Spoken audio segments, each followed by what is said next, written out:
Celeste by Simon Exton. Read by Ken Moss. Every time I look in that mirror, all these lines on my face getting clearer. The past has gone, in the night like dusk to dawn. Isn't that the way? Everybody's got their price in life to pay. A slim trail of bluish smoke rose lazily from the Sobranie Black Russian as it smoldered in the ashtray, slowly filling the air with its sweet vapor. Annabelle reached across with an age-gnarled hand and took a long and satisfying drag before shifting her attention back to her photograph album. There, captured in a series of fading sepia tones, was the story of the summer that changed her life forever. She looked back through the decades at pictures of elegant dinners, midnight tennis matches and rowing trips, country excursions and art galleries. Like any summer before it, 1928 had seen a succession of wealthy British youngsters flooding into her native Paris to sample its legendary decadence for a few months, before returning to their stuffy English homes. Annabelle Trieste had already been the talk of Paris for the past few years, although she was barely 20. As thin and as graceful as a willow, blonde and delicately beautiful, she suited the fashion and spirit of the time. She had an endless succession of admirers and countless offers of love, marriage, and a luxurious life in Paris, Rome, London, Venice, Madrid, or a dozen other chic cities. She'd chosen to play the field. In Paris, she could live life and take lovers as she pleased. In fact, it was almost expected that she did. 28 had been a summer unlike the others before. True, there was the carefree hedonism, the wild partying, and the coquettish flirting as before, but this time there was true love as well as the game of love. Something deep inside spoke to her as soon as she'd caught sight of Celeste Trelawney. She'd been sitting at the bar of a fashionable hotel, wearing an exquisitely tailored dinner suit that made her look as exotic and sophisticated as a brunette Dietrich. Against the fashion of the time, she wore her hair long and unfettered, flowing over her shoulders in liquid waves of chestnut silk.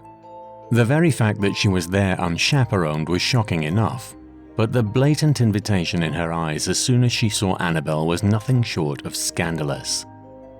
They'd had dinner together, Annabelle's escort for the evening the furthest thing from her mind. The two girls had found themselves drinking champagne and waltzing by the Eiffel Tower at 2 a.m. before a night of blissful passion in Celeste's hotel suite. That night had been the first of many.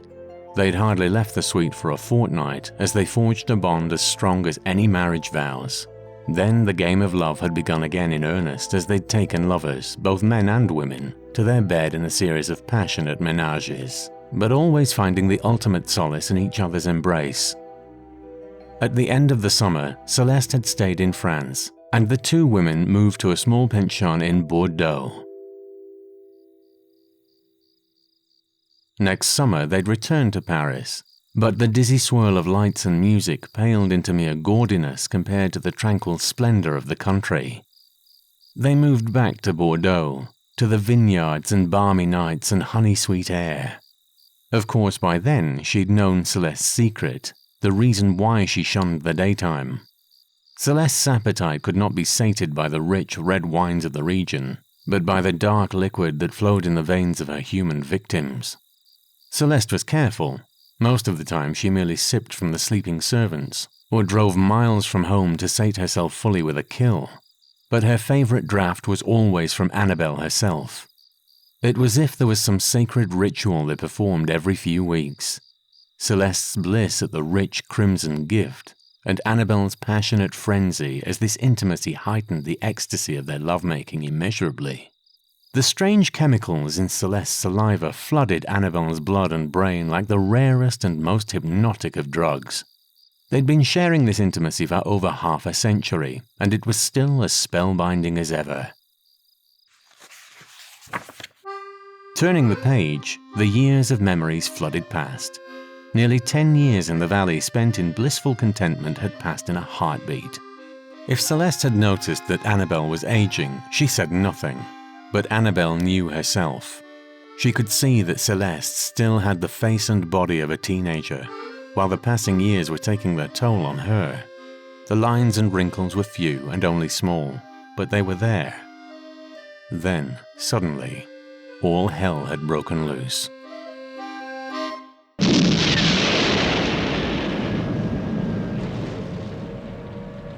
War had come to France and shattered their tranquility. Few photographs marked this time, full of grim-faced idealists, Celeste and Annabelle prominent among them. They joined the resistance from the beginning, hating the oppressors that had come to their beloved land. They'd fought together until the land was free again, and they tried to regain their lives, only to find that the war had soured the life they'd had. They couldn't relax in the area as they had before, knowing the blood that had been spilt there on both sides. A tear pricked at Annabelle's eye at the sight of a picnic photo from 1938. Of the dozen happy people smiling out at her, only Annabelle and Celeste had survived the war. A few she'd seen gunned down before her eyes. Most had simply disappeared from their homes in the dark of night. Unable to bear the pressure of their memories, the couple said a sad goodbye to France and spent the next 2 decades traveling the globe: Italy, Monaco, Greece, America.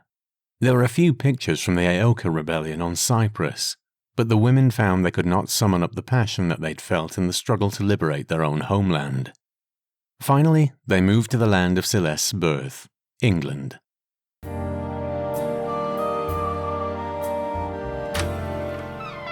The scrape of a key in the lock and the creak of the front door woke Annabelle from her doze. There, shaking the snow from her brunette mane, was Celeste, returned from the shops. She looked every inch the young beauty that Annabelle had met in Paris nearly 60 years before. "Hello, chérie," she called, her voice still youthfully husky. Once again, Annabelle wondered why she stayed with a haggard old woman when she could have anyone she wanted. First, they'd been accepted as sisters, then mother and daughter, now grandmother and granddaughter, but they still shared a bed. She'd summoned up the courage to ask once, on her 60th birthday. Celeste answered that she loved Annabelle's ageless soul, and that didn't grow older, only more beautiful. Celeste strode across the room and sat on the sofa by Annabelle, pecking her briefly on the cheek as she leaned across to take a drag of the cigarette. Annabelle could feel the ripe swell of Celeste's breast through the thin fabric of her shirt. They sat together for hours, poring over the photos and reliving old memories, until Annabelle could stay awake no longer, and they retired.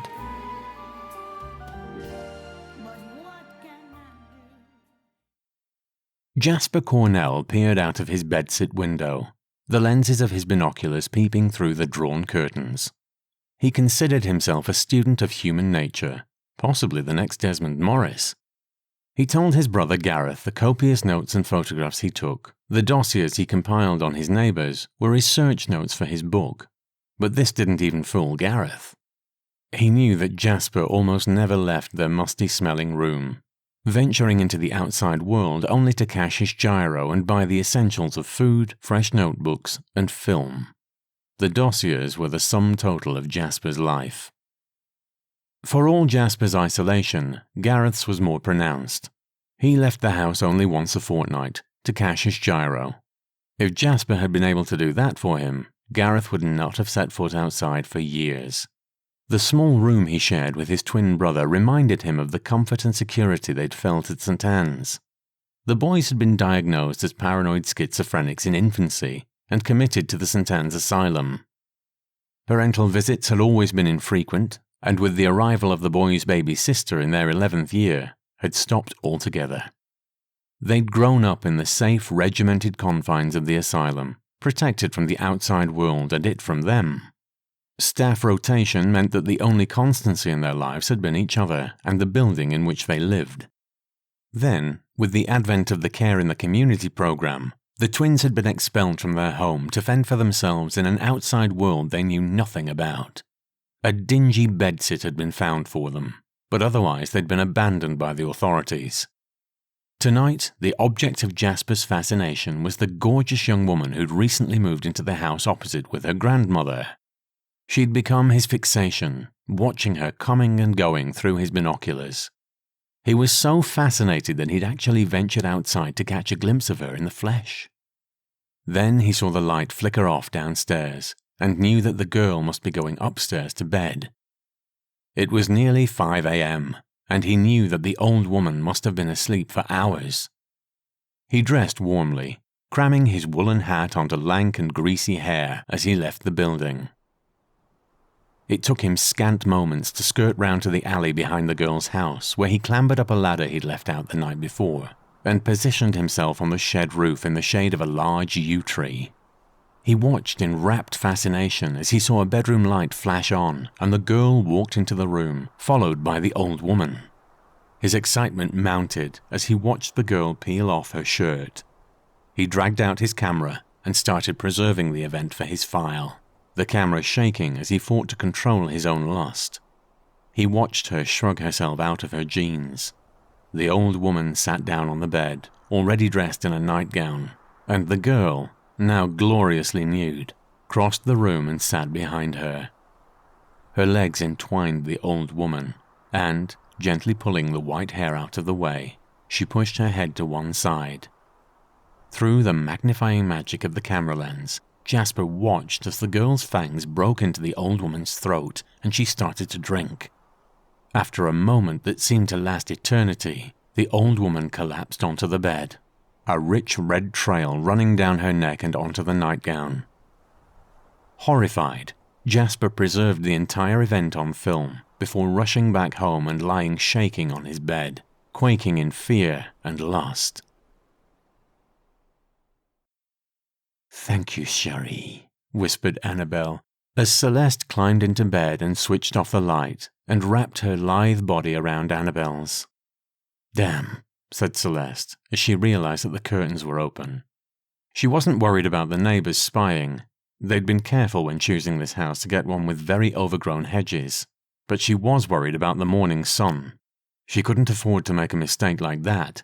After all, if she were badly burnt, who would look after Annabelle? "See, Gareth, I told you," Jasper gabbled as Gareth gawked at the photos in open-mouthed shock.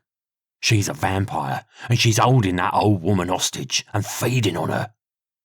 Gareth took a look at the pictures and switched on the ancient television. He twisted the tuning dial so that the screen showed snowy static and the set hissed white noise at him. Cocking his head to one side, he listened in rapt attention. This was the way the twins' schizophrenia communicated with them, imaginary voices whispering cryptic instructions through the white noise. Slightly behind his brother, Jasper's movements unconsciously mimicked Gareth's. After a moment or two, they started nodding their heads excitedly. "Yes, yes," Jasper cried. "The voices say we have to help her. We must stop the vampire. Jasper, what do we need to kill a vampire with?" A stake. A sharp wooden stake to drive through her heart. Then we cut off her head, so we need a big knife." "Right, I'll get those, and then tomorrow night we'll do it, just before dawn. That's when the voices say it's best." The next night, Gareth and Jasper spent hours alternately listening to the TV static and ranting about how they were about to free the world of a controller, how they'd all be able to think so much clearer after the monster was dead. They believed absolutely what their imaginary voices told them.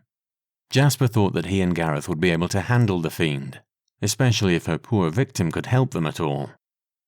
The lights in the front room went out just before 5 a.m. The fearsome vampire killers, as they romantically described themselves, went into action half an hour later. The sound of shattering glass woke Celeste instantly. Sitting bolt upright in bed, she roused Annabelle from her slumbers. "What's that?" "Hush," Celeste whispered. "I'm going downstairs to take a look. You wait here." She was out of bed and rushing downstairs, dressing gown flapping, before Annabelle could even manage to stand up. Crossing the room, she pulled a long-forgotten box from the back of the wardrobe. Opening it, she looked down at the reassuringly solid shape of her wartime revolver. Another box revealed a dozen bullets. Carefully, she started to load the gun. Jasper was the last to come through the shattered French windows. As he crunched his way over the last of the broken glass, Celeste arrived at the bottom of the stairs. "What do you want?"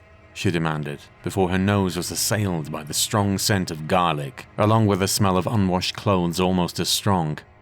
The sharpened stake in his hand confirmed it. This pathetic individual thought to destroy her. He had to be stopped, obviously, for her sake and for Annabelle's. Celeste looked into his face, pasty and acne-ridden, the complexion of someone who rarely saw daylight, fresh air, or soap, and felt not a twinge of remorse for what she was about to do. This was sheer survival, kill or be killed, just as it had been against the Gestapo. Not only was this intruder a threat to her own life, but to Annabelle's too. That was something she could not possibly allow. Jasper licked his lips, mesmerized by his proximity to the object of his lust. Celeste noticed the look in his eyes and the way his gaze flickered away from her face. Spotting her opportunity, she shrugged her shoulders out of her robe and let it fall to the floor. Naked, she was both a distraction to this worthless voyeur and seemingly less dangerous. She crossed the floor and stood before him, barely inches away. She could smell his fetid breath and feel the urgent excitement flooding from his mind. Reaching down, she plucked the stake from his unresisting hand and threw it to one side. Then she slid one hand around his neck, repulsed at the way his slimy skin shivered at the sensation of contact. Suddenly, with one lightning-quick movement, she snapped his neck and let him fall to the floor like a discarded doll. "Annie, it's okay. I've dealt with it," she called upstairs, as she moved into the center of the hall so Annabelle could see her from the upstairs landing. As she was waving up to her lover, a scream of rage pierced the air behind her. Spinning round, she saw Gareth descending on her at a run, stake leveled like a jouster, face contorted into a hideous rictus of loathing. The stake caught Celeste mid-chest, missing her heart but splintering her sternum and knocking her to the floor. Her skull impacted on the wooden floor with a sickening crunch of broken bone. Gareth stood up and ran to the foot of the stairs, his confused mind full of thought of rescuing the old woman. He was just in time to see Annabelle level the ancient gun at him. A second later, his arm blossomed red with an electric jolt of pain. He collapsed to the floor. The recoil of the shot ripped the gun from Annabelle's hands and sent it skidding across the floor. She let it go, burying her face in her bruised hands as she wept for her fallen lover. After a few moments, she moved towards the top of the stairs, where she found Gareth staring over the banister down at Jasper's lifeless body. She met his uncomprehending eyes with a look of pure venom. You've killed her!" she screamed as she leapt for him, claw-like hands outstretched for his throat. He tried to dodge to one side but was too slow. Together, they plunged headlong over the landing banister, a chaotic pile of thrashing limbs and breaking bones. They hit the wooden floor beside Celeste's motionless body with a shattering thud and lay still in death together. Silence descended on the house as the four bodies lay still. It was broken by the rhythmic drip of Annabelle's blood as it seeped from her split-open head. It pooled on the floor and spread out until it matted through Celeste's splayed-out hair. Although unconscious, her vampiric metabolism sucked it up. For the last time, Celeste was drinking from her lover. Soon a crepital grinding disturbed the quiet as her shattered skull healed. A few hours later, she came round. With a roar of pain and rage, she ripped the stake from her half-healed chest, releasing another spurt of blood. She found Annabelle's broken corpse lying next to her, tangled with that of a young man identical to the one she'd killed. His neck was splayed out at an unnatural angle, and his eyes stared with the glassy stillness of death. Lifting her up gently, Celeste took Annabelle to their bedroom and put her to bed, climbing in next to her as she had done almost every morning since 1928. Dawn came and she slept. The next evening saw no change in the house. Celeste awoke to find the twin corpses downstairs where she'd left them. Dressing quickly, she collected the photograph album from the front room, and picking up Annabelle's cigarette lighter, started to light the furniture. Soon the room was ablaze and spreading out into the hall. She left through the back door, slipping into the alley and driving away, never again looking at the town of Bournemouth. The standoffish neighbors who ignored the sounds of a struggle the night before called the fire brigade as soon as the blaze was visible from the road, but it was too late to save the old house. Just as Celeste had intended, it became Annabelle's funeral pyre. Within half an hour, a red Mini was heading north. The driver was an attractive brunette, weeping softly to a worn-out tape of jazz standards, with no real destination in mind. Celeste was written by Simon Exton and first published in Visionary Tongue. Music by Kevin MacLeod and Mary Hodge. The program was produced by Maverick Productions.